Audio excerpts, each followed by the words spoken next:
What's up, guys? Welcome to episode 70 of Unfinished Business. My name is Taylor, joined as always by Matt, Tyler, Corey, and Taylor. That's me. Corey got an ace. Tell us about it. Hey, I got an ace. It was hole one. It was during the challenge, and I couldn't use any of my normal putters or throwing putters or anything because we removed 2, 3, and then 7, 8, 9, and 12. Well, I picked up this. Well, I already had it. I picked it up physically from the ground, and it is a Luft Hydrogen, which is a 1200 or 1020. No, 1200. Yeah. It's got a little more glide than 2, and it definitely has a fade. So these are wrong. But now it says 5, 18, 25, which is the day that I aced. And it was funny because I had a baby shower that I had to go to during the day. So I was like, hey, I'm going to wake up super early. I got to the course at 7 a.m. I get to hole one. There's 2 guys like putting out on it. And I'm like, what the frick? Why is there other people here at 7 a.m.? This is crazy. They walk off. They yell clear. They walk off. Literally first throw, I'm like, I almost hit this tree. I'm like, ooh, missed the tree. And then in my head, I'm thinking, that looks like it might be going in. And then just dead center chains, drops. And then I pull out my phone and I'm walking up, like recording. And then you could hear in the background the 2 guys like, did you just effing ace? And I was like, yep. And then they were like, holy crap, I can't believe we witnessed that. That was awesome. You know, you could play through if you want. So, because it was like 2, probably like 45-year-old, like beer belly, you know, the generic disc golfers of old. And so it was cool that some people got to see it. And then, what is your Instagram story? The solid, like, just ace. Don't know what disc it is. It's that Element one. Yeah, pretty much. Yeah. No, I couldn't think of hydrogen.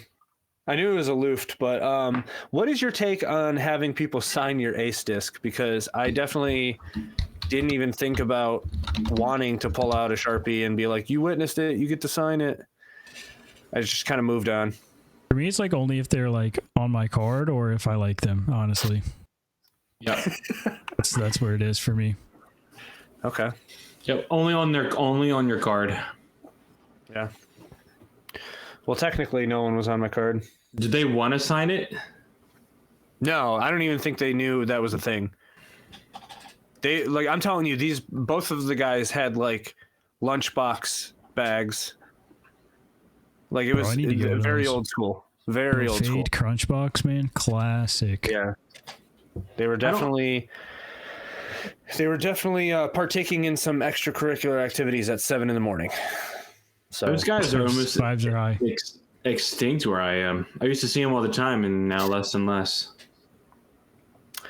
If you know anything about this course, it's still in the middle of like a public park, and the public park is just all like bike trails and hiking trails and stuff. So I don't think we're ever going to get rid of those kind of guys, which is perfectly fine.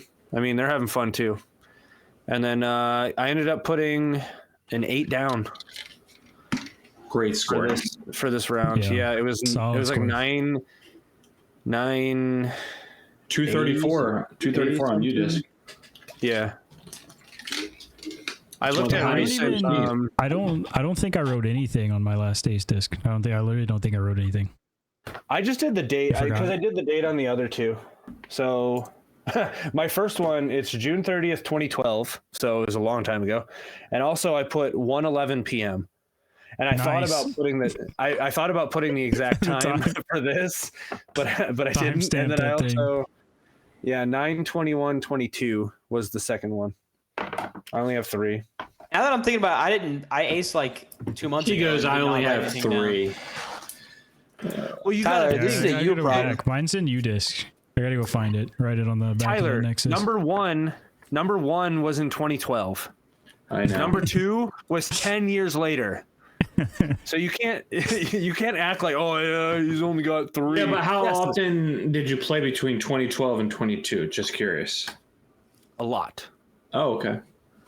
Like it was not as much as I do now, but I was playing between 2012 and 2018, 2019. It was like maybe once a month. And then after that, it ramped up because I had like coworkers that disc golfed. So it was like, hey, we're about to get off at 2:30. You want to run up to the local course kind of thing? So we started playing a lot more after that, but still, there was a lot of times that I could have aced and I just didn't know how. I literally think I'm the only person that I know that disc golfs that has not gotten an ace. I don't know anyone who has not had an ace yet. Tyler, I hate to glaze you in this way, but I think it's because you started off the game. Golf guy, by the way, with a golf mindset.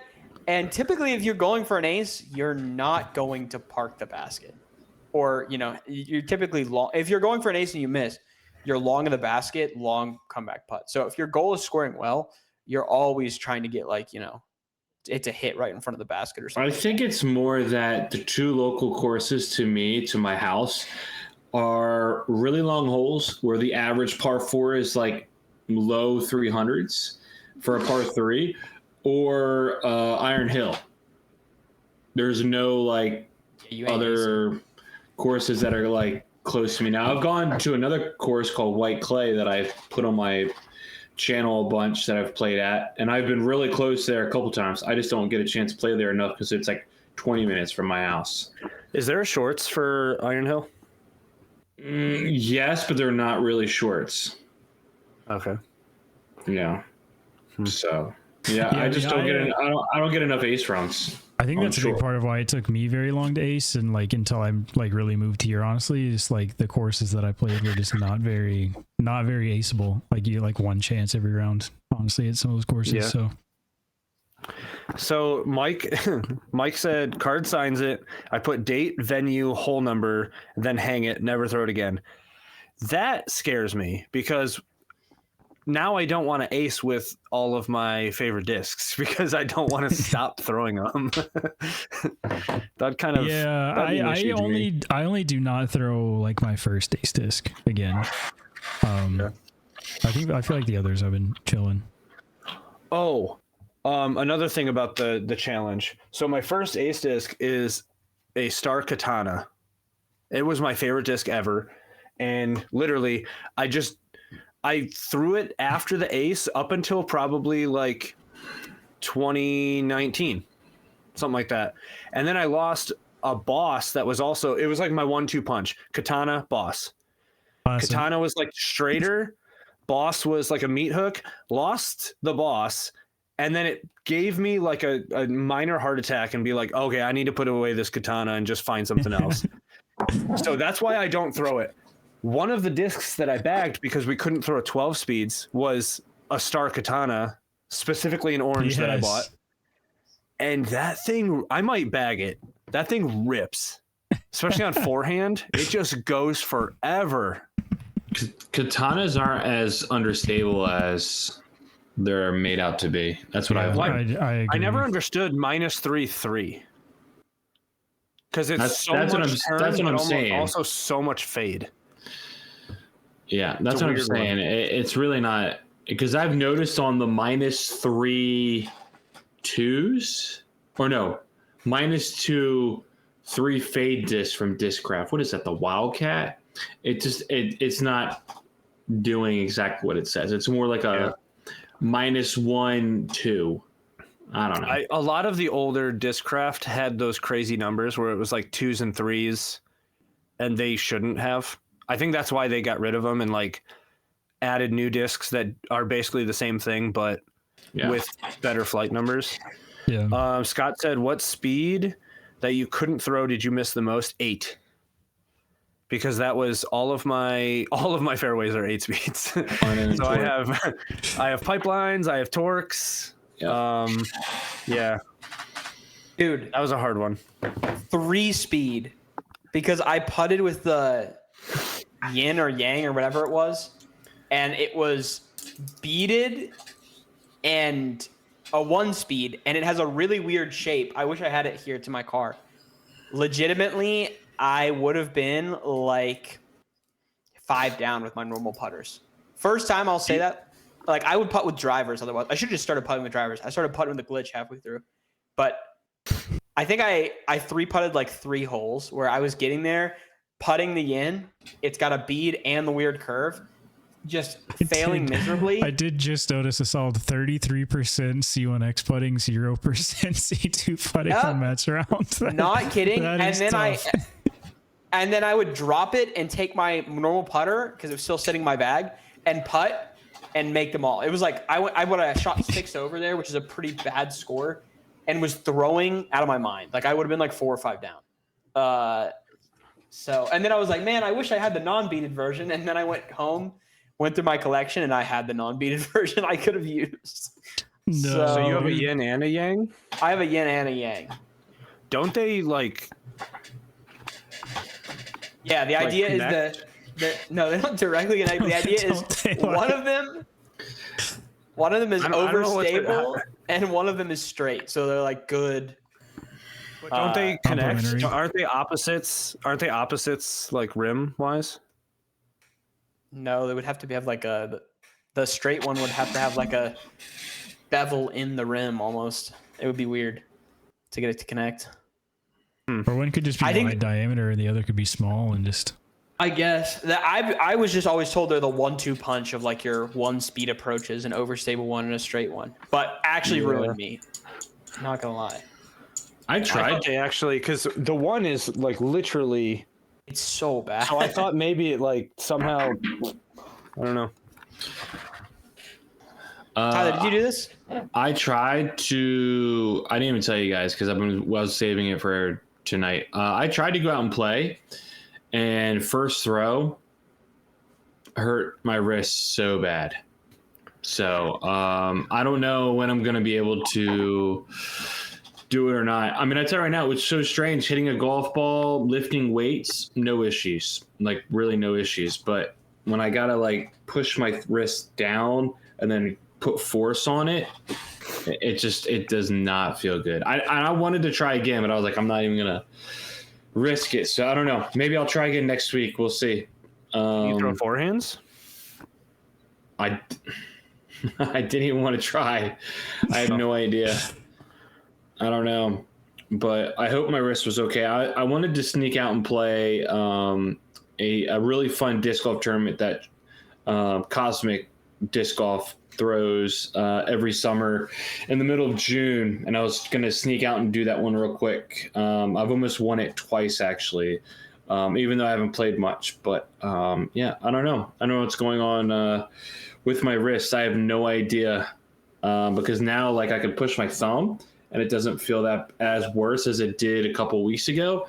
But this part of my wrist right here, there's like a burning sensation. So I don't know if there's maybe actually like a stress fracture on my wrist or something, because I don't even know if it's tendon related at this point. So yeah, I'm sad. I was ready to go and do it, but I don't know.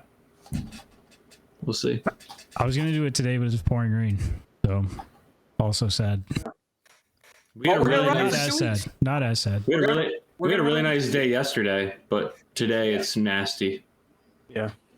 So if you have not done the weekly challenge, you can wait. You have another week to do it. Taylor's going to. You can wait. You can't wait. Do it right now. You can wait. You can wait this second, but you must. Yeah. Yeah. Do you guys have any Memorial Day plans?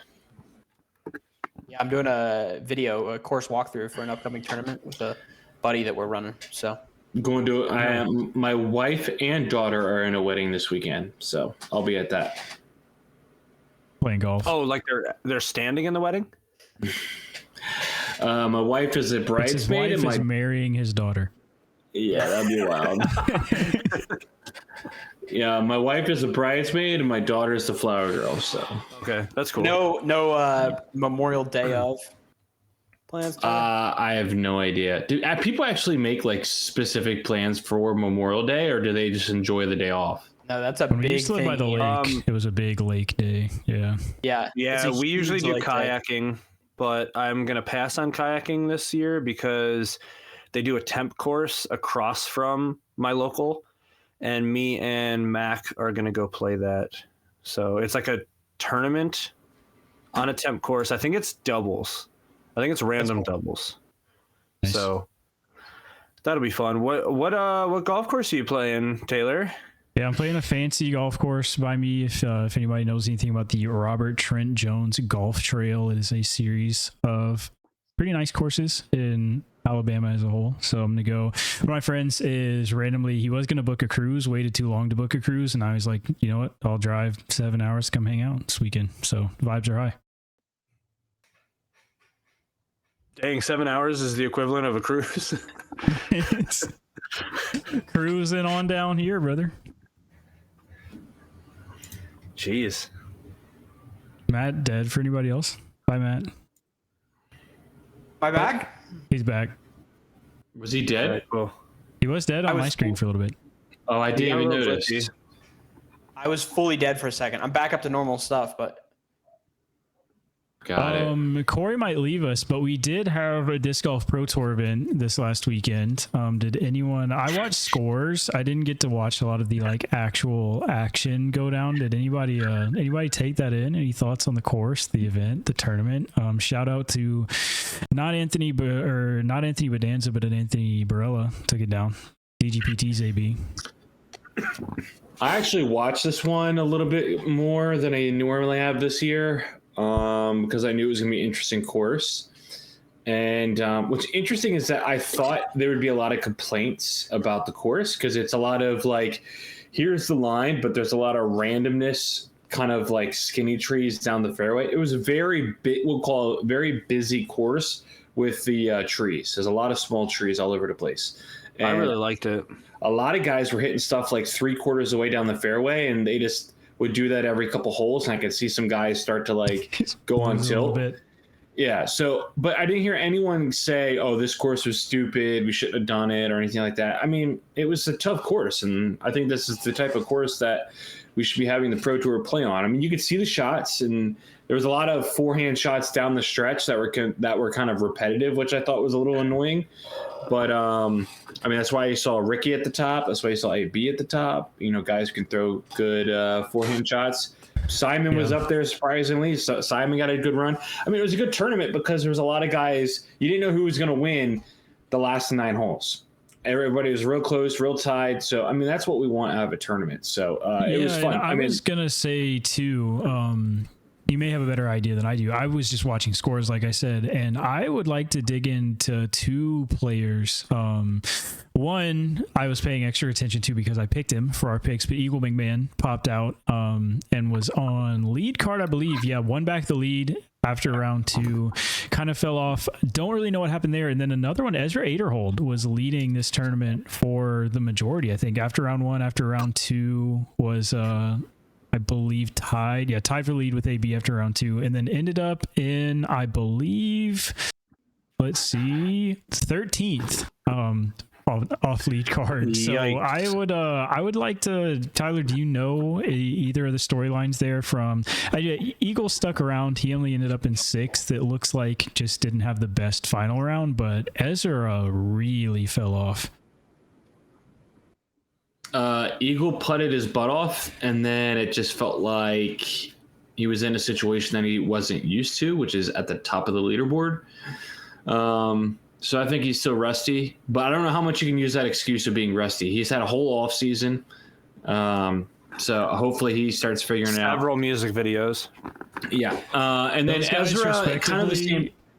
Real quick, those guys respectively, Corey, I'm so sorry, 17% and 11% circle 1 in regulation for Eagle and Ezra. Yeah. Also, Eagle putted his butt off. I think he was one of the top putters on the weekend. So that's his kind of forte. If he can put himself in a position to score, he can putt. You know, that's his thing. So Ezra, on the other hand, the lights got too bright. So again, unfortunately, so he was 2 over through the first and 9 holes, and then never got started and never got on course. So yeah, so it was kind of sad that those guys couldn't get it going. But We had a classic Calvin Heimberg, not from Calvin Heimberg, who we'll talk about that in a minute as well, was playing in the Las Vegas Challenge. But Paul Macbeth, out of nowhere, shooting I think at the time course record, and then it was beat afterwards by AB and Simon, but 8 down, 1067 on the final day to come up to tied for 6. So I'm glad somebody kept Calvin's spirit, out there on the course, just being completely out of contention and then coming out of nowhere. Yeah. I really like that course. The only thing that I would change is maybe making hole 1 hole 2, because it doesn't seem like a starting hole, really. I don't know. It was just kind of weird that it was like a touchy hyzer. I think I'm actually okay with the touchy hyzer. I think I disagree with you here.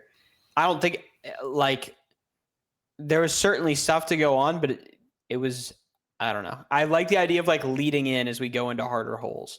And that one was. No, I just like hole 1. I don't know. I prefer hole 1 being like an open, stretch your legs, bomb it. Yeah. Shut up. Idlewild hole 1 then? Is that what you're saying? Yeah, something like that. Okay. I can understand that style. We're in the same boat then. We're saying we like an easier hole, starting hole. Or a par 4, something that you can just kind of throw out there. And then hole 1 would be hole 2, which would be a good second hole to have the touchy hyzer. You got to think, it's got to suck to go, now announcing Ezra Aderhold, and then hitting one of the first trees on hole 1 and just ricocheting off into the middle. So it's so funny that you say that. We were last year I was watching, I had the Pro Tour on the TV one weekend, and me and Lexi were watching. And I remember it so specifically because it was so funny. Lexi just goes, it was hole 1 at the Glendavere with a kind of tight turnover through the double mando off the tee.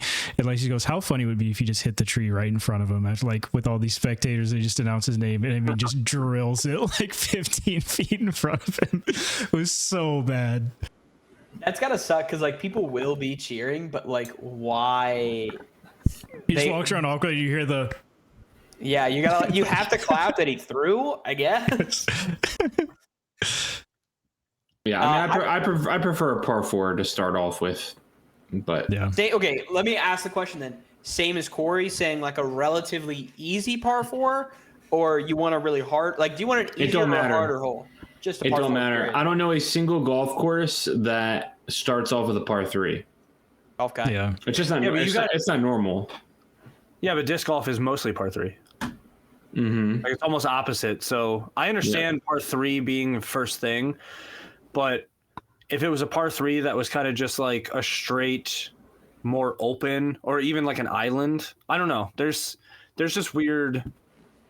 I guess it depends, but honestly, that first hole, it didn't resonate with me until you just said that, Tyler. But the golf course by me that I've been playing, the first hole is 120-yard par 3, and I was like, this feels so wrong, and I just clicked that that's just very strange. But you just want to take out.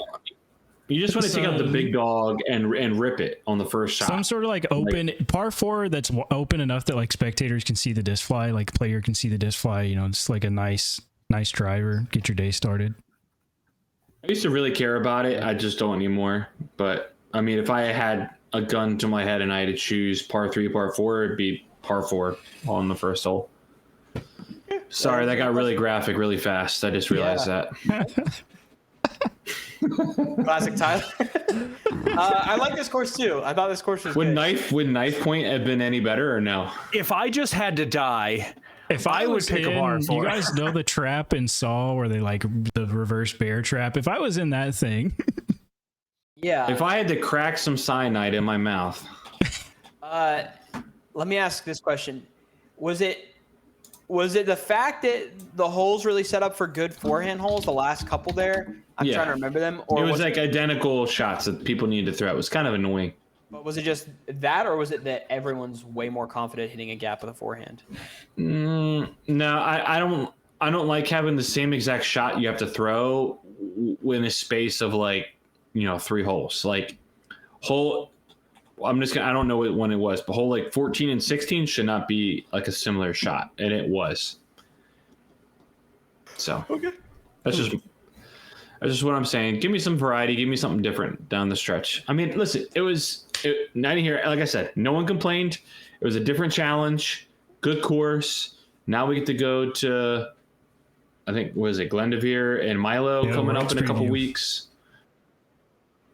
So yeah, that'll be exciting. I love watching that golf. Anything on the West Coast, because it's just different than what we see on the East Coast and the middle of the United States. So yeah, definitely agree. What other thing I wanted to talk about from the weekend was not actually this tournament, but I think the other bigger storyline, to Scott's point in the chat of who won Vegas, is that a good contingent of pros, mostly Innova sponsored pros, because Vegas was an Innova event, decided to skip this tournament and go play Vegas.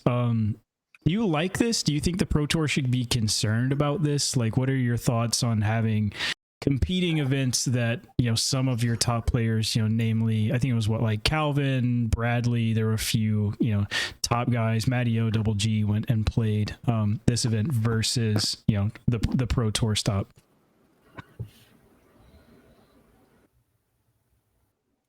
Anybody care?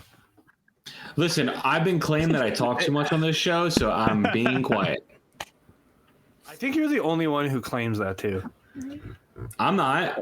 Mike is the one that told me I talk too much. You're gonna listen to Mike? I'm just saying. All right. He's bullied everyone on this show into doing one thing once at least. That is true. Break Taylor in the lights. So did he bully me? I don't know if he bullied Corey. I don't know. In this case, we didn't really have that.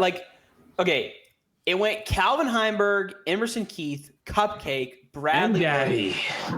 That was your top 4. 5 is Paul Owen. Once you get other people that were there that matters, Matty O, Garrett Gerthy, but none of these people are regularly in contention other than Calvin. Yeah. So I don't know. Just another way for Matt saying none of these people are important. None of these guys matter. None of these people have done anything in the last year other than Calvin. Yeah. I don't know. It is weird though that Vegas was. Matt, you want a clip? Just Vegas go down the list of those guys again. Tag him on Instagram when you post it. He's too busy drinking water. Who came in second again? No. Emerson Keith. Emmy. Bum. Lost by 6. Cupcake Curtis. Bum. Has his own PGA article written about his mental health on the course. Where did Garrett Gerthy finish? 10th. Tied with Matty O in 10th. Yeah. Bum. Double bums. We'll go through the whole list. Bradley Williams, where did he finish? Outside the top 10? No, 4th. 4th. Bum.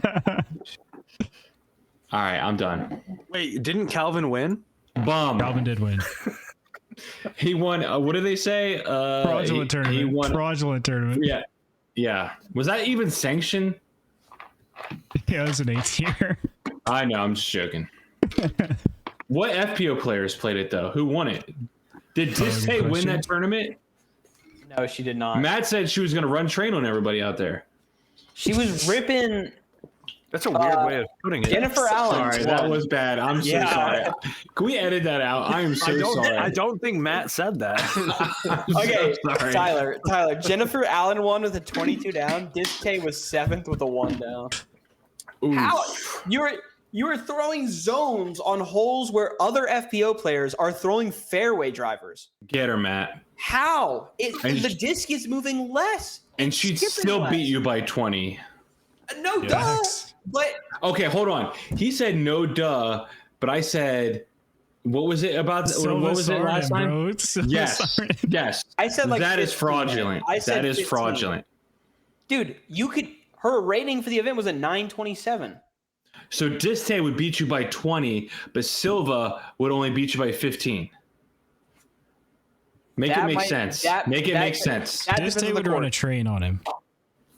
See, it depends on the course. Well, because if you put an open bomber, at least she can rip up there, even if she 2-putts every hole. I have to catch up to her, But Silva and I are throwing, around this. She's not outclassing me in distance fully to make up a full shot's worth. Matt is mesmerized by the distance. It's very clear. True. Yes, of course. Why would you not be? And trains. That was Tyler's Loves thing, not me. trains. That was Tyler's thing, not me.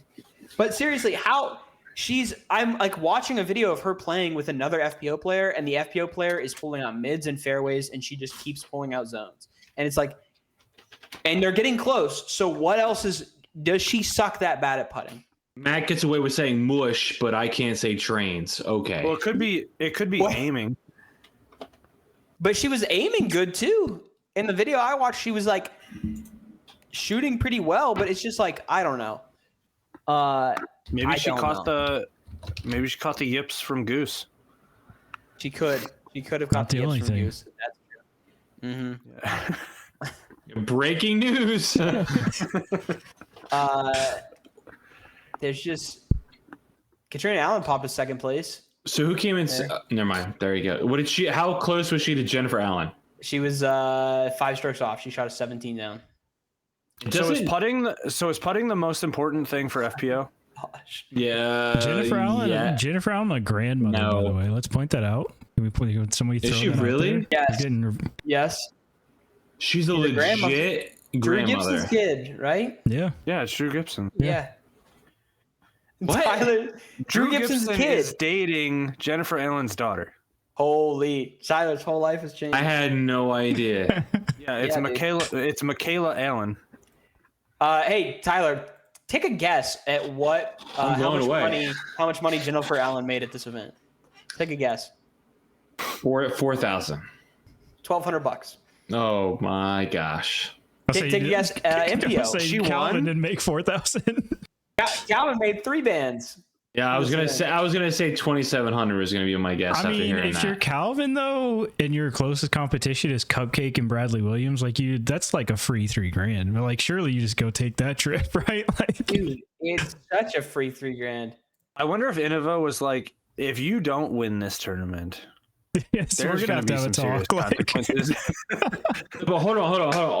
you owe like those us Halo Destroyers, $3,000. brother? Like, come on, man. What if this is the tournament that Calvin needs to go on a run? Like, listen, confidence? a win's These are a win's a win. These A are the win's a same win. guys he beats every week. Though. It doesn't matter. You gotta win. What are you saying though? You ever Matt? watch Longest Yard? Yes, I've seen it. A win might be a win, but you're with Camp Putt Curtis. It doesn't matter. And your boyfriend, Bradley Listen, Williams, you like, get a what- win. There's something does that to your confidence, and then listen. I could go out there and smash some 12-year-olds in putt. It's gonna Okay. boost.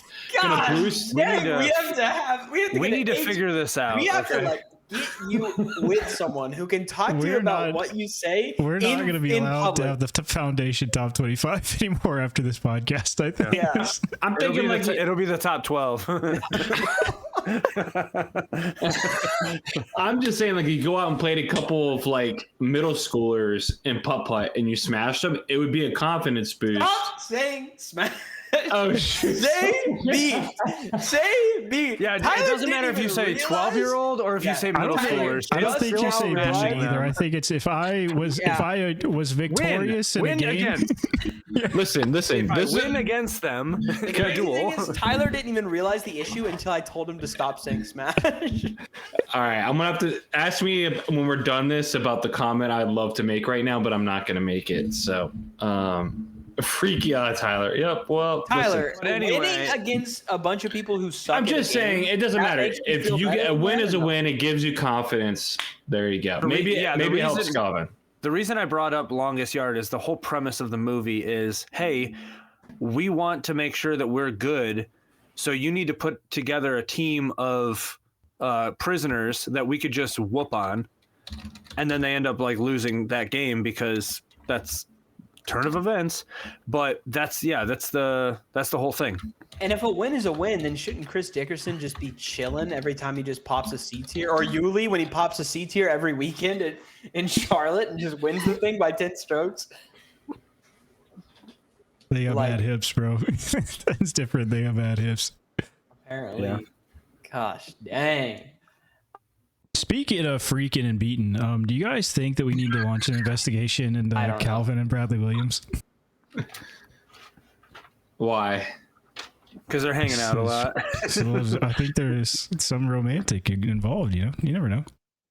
No, Wow. they called each other. They called each other Bradley called Calvin his boyfriend in the latest on Instagram. Facebook official. I guarantee you they have so many comments about that they're like, let's just run with it. Probably should. Yeah. Just a few names I wanted to point out from Cascade Challenge. Kyle Klein in 4th. Kyle Klein, sneaky guy. I feel like having sneaky good season. We could probably next week, maybe Tyler starts that off with head-to-heads on Kyle Klein to see how he's doing. And then again, for me personally, picked him first pick, Niklas in 28th. Brother, come on. That's all I'm going to say. To match point, Niklas either wins or he just throws out a stinker. I feel like there's no in between with Niklas.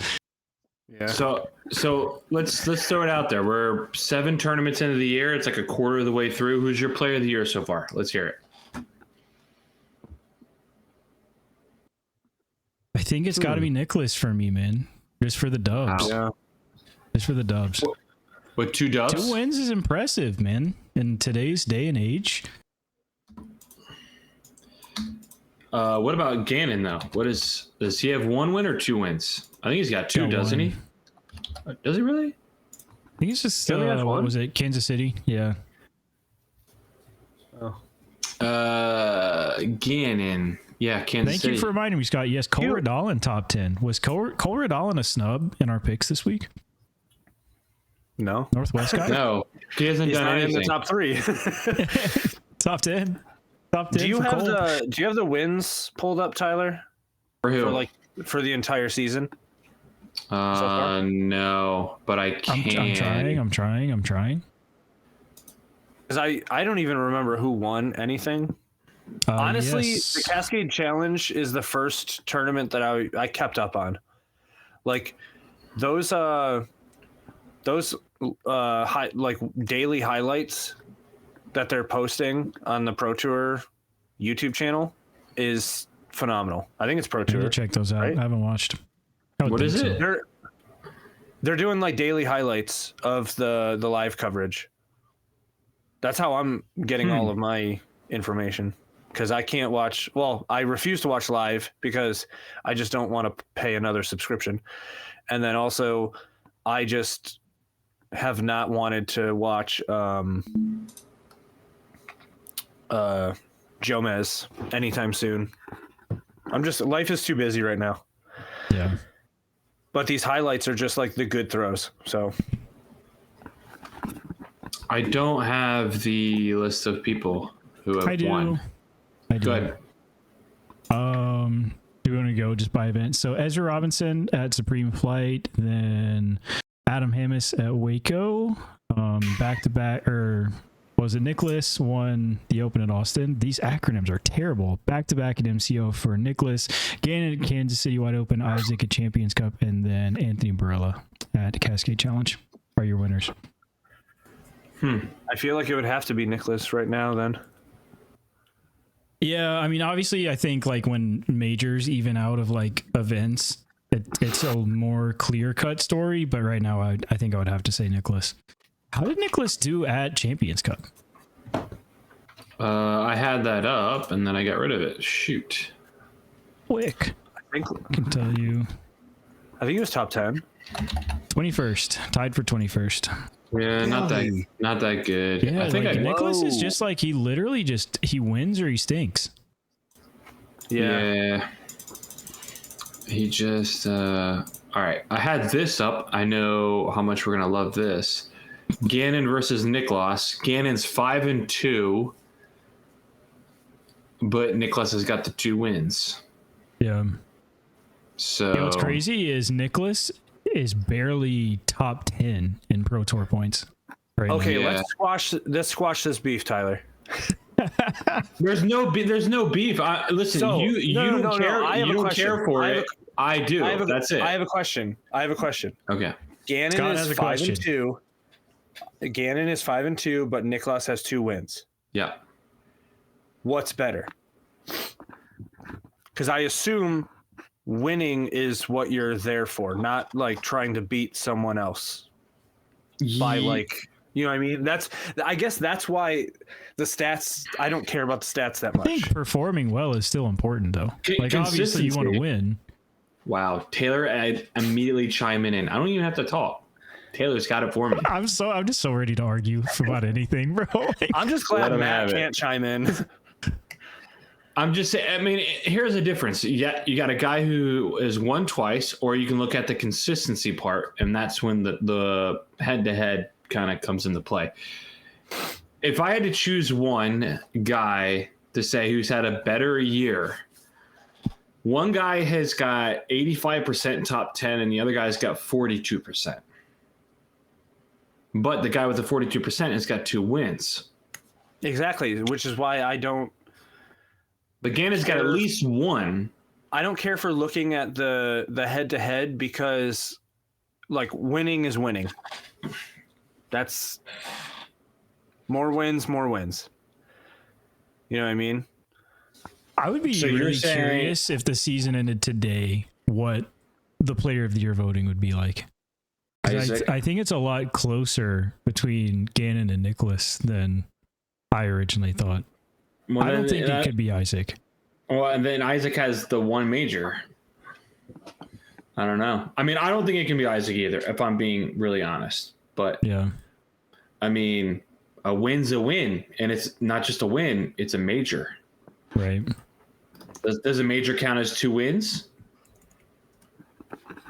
All right, you know what? We got to find out. Say yes. Isaac, say yes. Isaac versus the little guy. All right. So Isaac versus Niklas in tournaments they've played in together. Both they're 4-4 against each other. Isaac's got the major win, and Isaac has less strokes throughout those 8 events than Niklas. So you could say he's played better. Isaac's got 75% top 10s. Anyways, after all that mess, they have the same record against each other. One's got a major, the other one's got 2 wins. Who's got a better season? I have an actual question. Does it impact your thoughts on Isaac having such a high top 10 percentage to know that 2 of those are tied for 10th? No, it doesn't matter to me. No, doesn't matter to me. So, I mean, Corey, if you had to choose Isaac or Niklas, who would be your player of the year over those 2 guys? Just curious.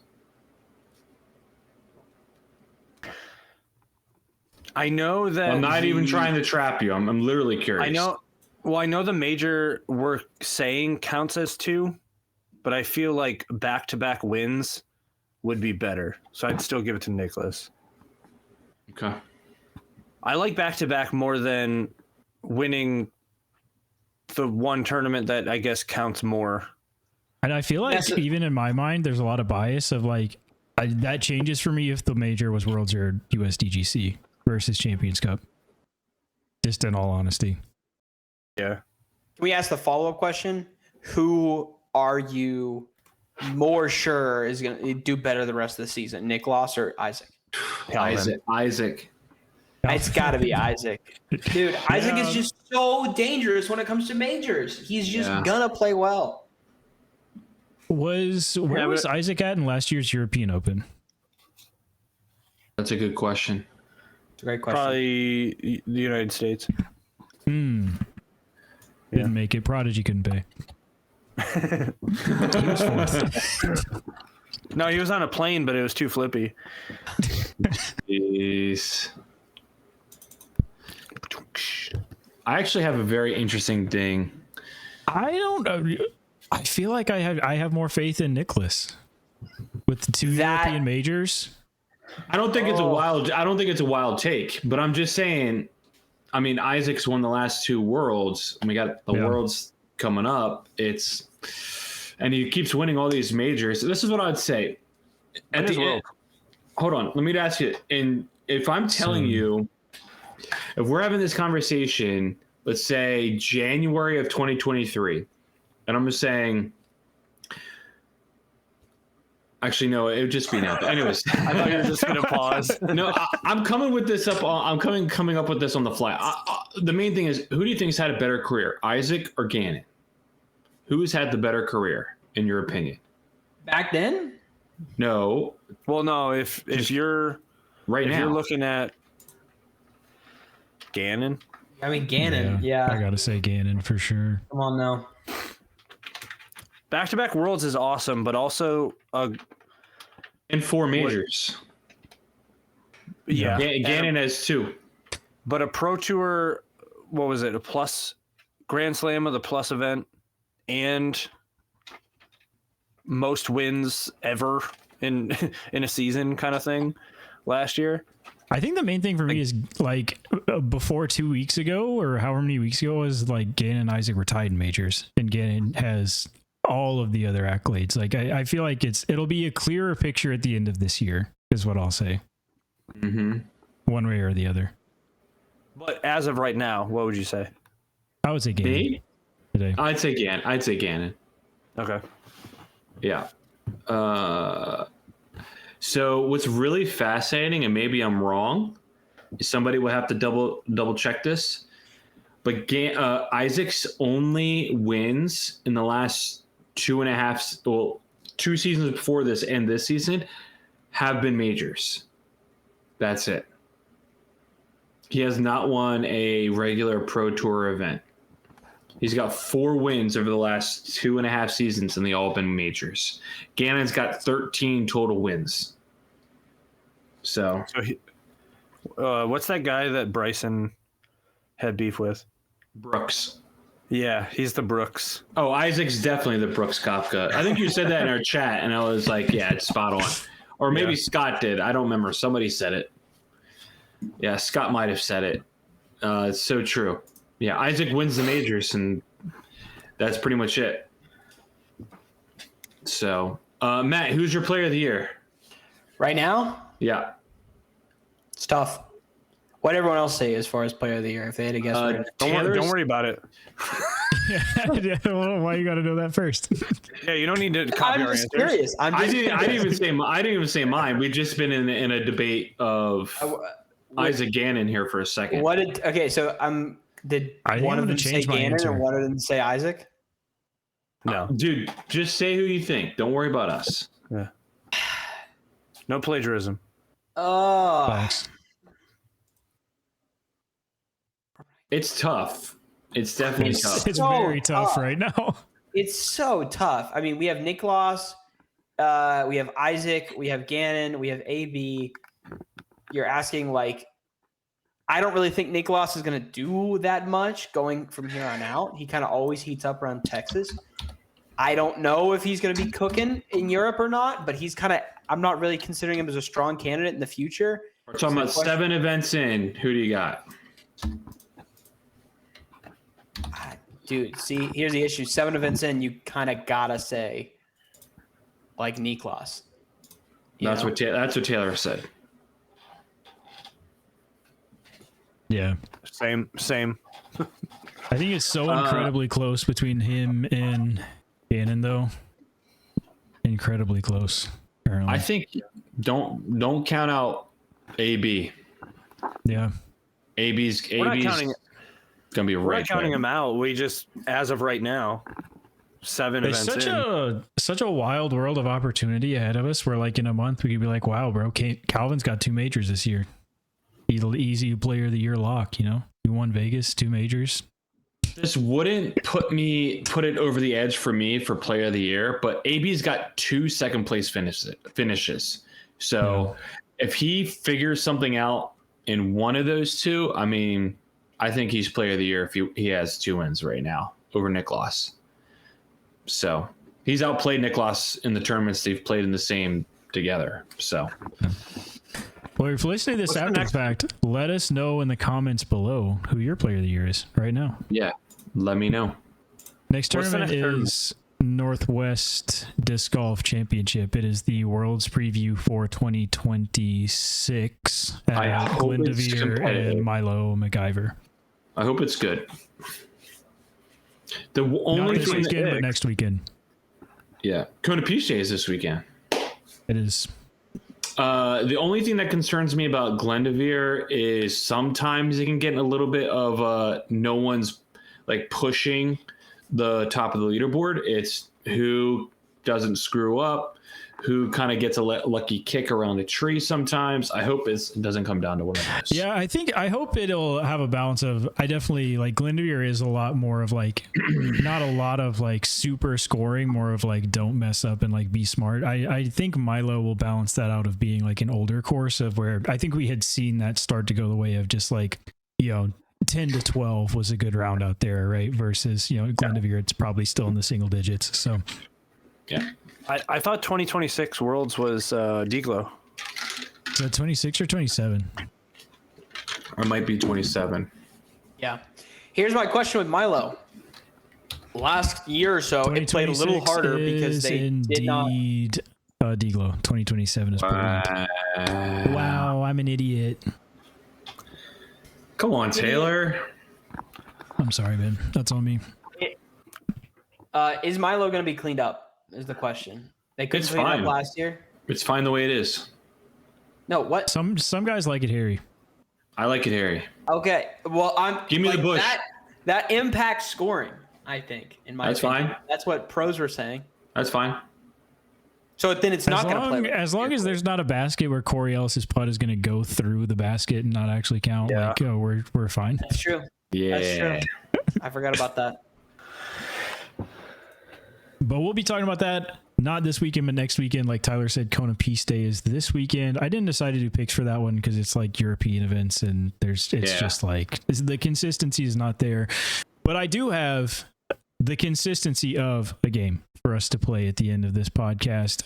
What we're going to do, I have 5, and if we need more for a tiebreaker, we'll pull more. I pulled up 5 of common dark horse picks, dark horse kind of guys. They're always around, maybe past 40. What we're going to do is Price is Right style. I'm going to give you a name, and you are going to tell me the best finish in this player's career on the Pro Tour without going under. And the closest to that finish gets a point. So this is excluding Silver Series. This is purely Disc Golf Pro Tour Championships, and Majors or NTs back in the day. Their entire career, their best finish. So first up, we have last year's Dark Horse special himself, Austin Turner. What was Austin Turner's best finish in his career? I'll start out with Matthew Marsh. As of today? As of today. Okay. Okay. And so if we go under, for instance, I say 1 and he's been 2. Right. Yeah. So I'm gonna go. I'm gonna go 9 here. Who's up? Corey Kramer. I'm gonna go 2. Oh man. I think it's too low. I'm pretty sure it's 3rd, but I'm gonna play safe and say 5th. Austin Turner at the recent 2025 Music City Open came in 2nd place. Oh wow. So Corey got it right on the noggin. So is it so it's someone's got to outright win it, not we're gonna collectively What?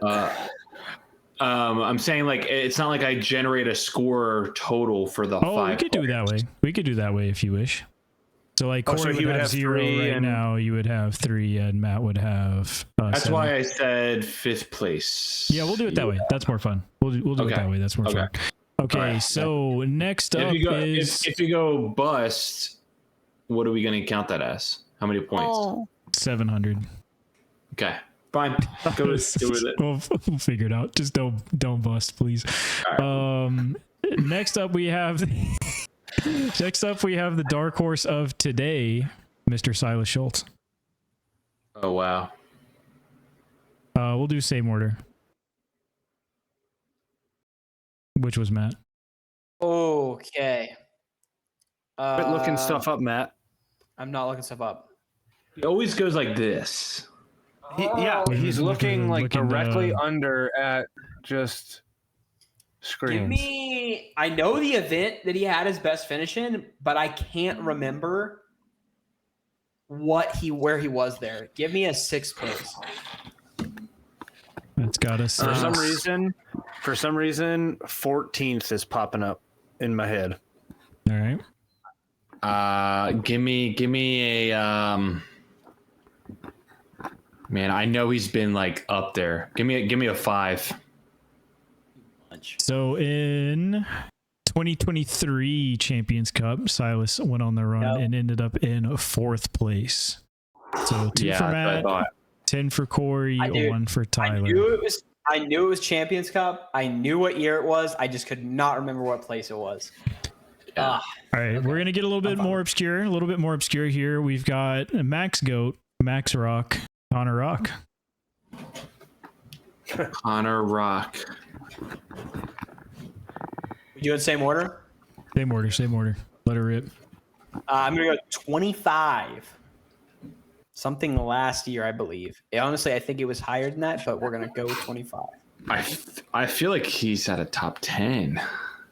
Yeah, I do think it's higher, but I really don't. I need one of you guys to get risky, and I'm kind of chilling. That's crazy as a 12. I'm nervous. I'll go. I'll go 17th. 17. So what we have here, what was it? 2023 Las Vegas Challenge. Connor Rock came in 14th place. So we have a bust for Corey. 11 for Matt, 3 for Tyler. Goodness gracious, that was close. That was close. For the 14 came out one too late. All right, two more to go. Up next, we have good friend of Mac, actually, Tristan Tanner, podcast co-host. What was Tristan Tanner's highest career finish?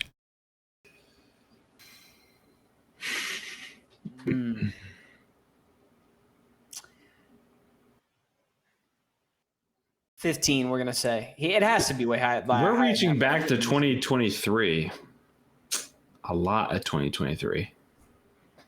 What's career win? So I don't think Gannon was born yet. So, buddy. What did you say, Matt? 15. Hey, man. Oh, I wasn't going to give it to him, but okay. I'm gonna go 9th. Matt says 15. Oh man. I'll go 10. 10. This one's gonna surprise some folks. Back in 2022 at the World Championships, Tristan Tanner came in 3rd place. Got a podium at Worlds. I knew he led after like 2 rounds, the first 2 rounds or something like that. But I couldn't remember what happened the last couple of days. Just a quick update before we get into our last one here. Matt is at 32, Tyler is at 14, and Corey is at 716.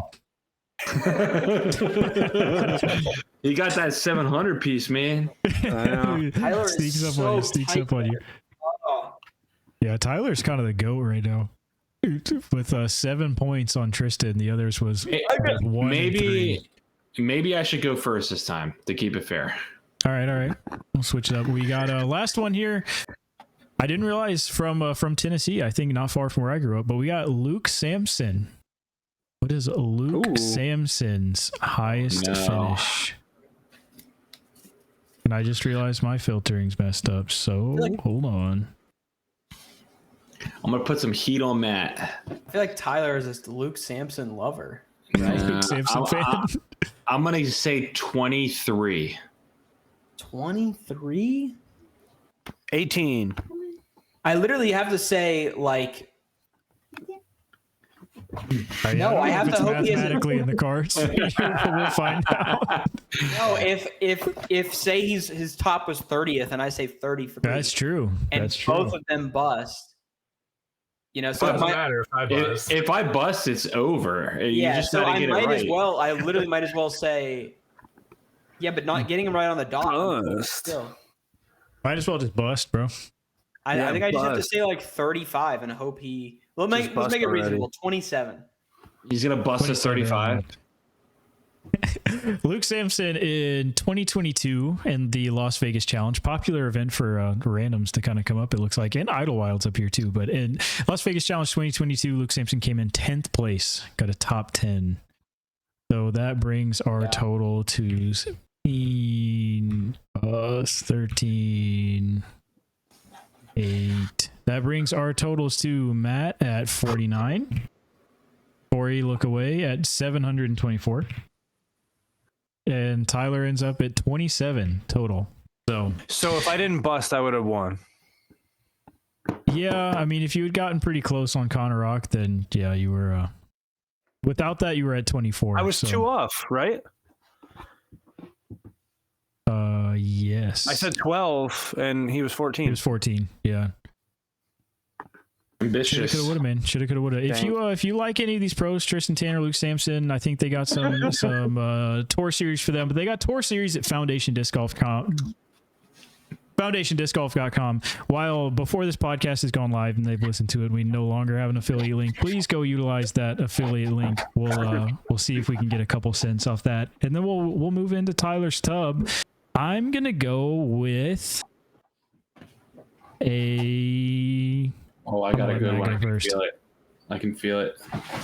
I've got a good one. Dude, I'm looking at old Discraft in that box. I think he's going to go for a Discraft Buzz. Would you want any bit of a hint? No. I've got it. So there's no cheating. It's not like. So what did you say, Matt? Buzz. Okay. Firebird. I was thinking Innova too. I'm gonna go Destroyer. It's an orange GD3. It is a West Side Maiden. Whoa. Just he's undefeated. I would have never guessed that in 100 years. Bet you didn't think I had that. It's not undefeated. If you guys don't forget, or if you guys don't remember, Tyler putted for them for a week and a half before he hit his next rotation last winter. You know what? I wanted to have a beat it putter that was a 3-speed, and it did it, and then it got something up. Corey did get one correct, but it wasn't the original style. That was post 10. Post 10. What do you mean the original style? That was not just bro. I gave you hints, and you got it. The Zeus. What was the hint? I said it was Discraft, and then the second round you said Zeus or something like that. Jamie, pull up the tape. We ain't counting 2 rounders, bro. We'll pull up the clip. Yeah, I don't remember 2 rounds. It was definitely multiple rounds. Tell us about your rounds down below. Like, comment, share, subscribe. Please tell a friend. And we got short form coming at you soon, courtesy of Matthew Marsh DG. We'll see you next week. We'll talk about Northwest Disc Golf Challenge and how stats make Corey mad. I'm eating it.